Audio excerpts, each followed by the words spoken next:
জুলাইয়ে বৈষম্য বিরোধী ছাত্র আন্দোলনে ছড়া গুলির পাশাপাশি ভারী অস্ত্রের গুলির রোগী আর মরদেহ পাওয়া গেছে বলে জানিয়েছেন ঢাকা মেডিকেল কলেজ হাসপাতালের পরিচালক ব্রিগেডিয়ার জেনারেল মোহাম্মদ আসাদুজ্জামান।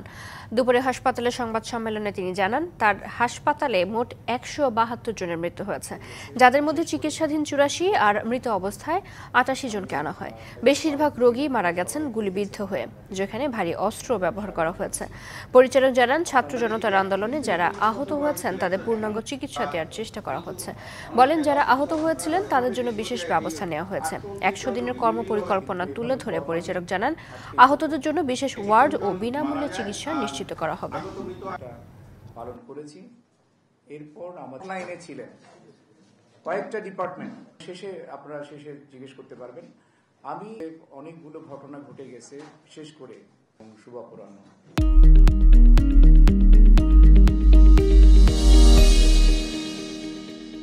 আমাদের স্ট্যাটিস্টিক্সে প্রায় 79% হচ্ছে টোটাল পেশেন্টের বুলেট ইনজুরি, এবং যারা মারা গেছে অ্যাকচুয়ালি ম্যাক্সিমাম হচ্ছে বুলেট ইনজুরি।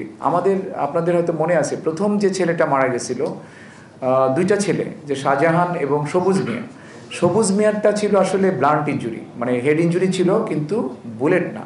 কিন্তু শাহজাহানের যেটা ছিল ওটা বুলেট ছিল মাথায়। তো এরকম যারা মারা গেছে ম্যাক্সিমামই হচ্ছে বুলেট ইনজুরিতে।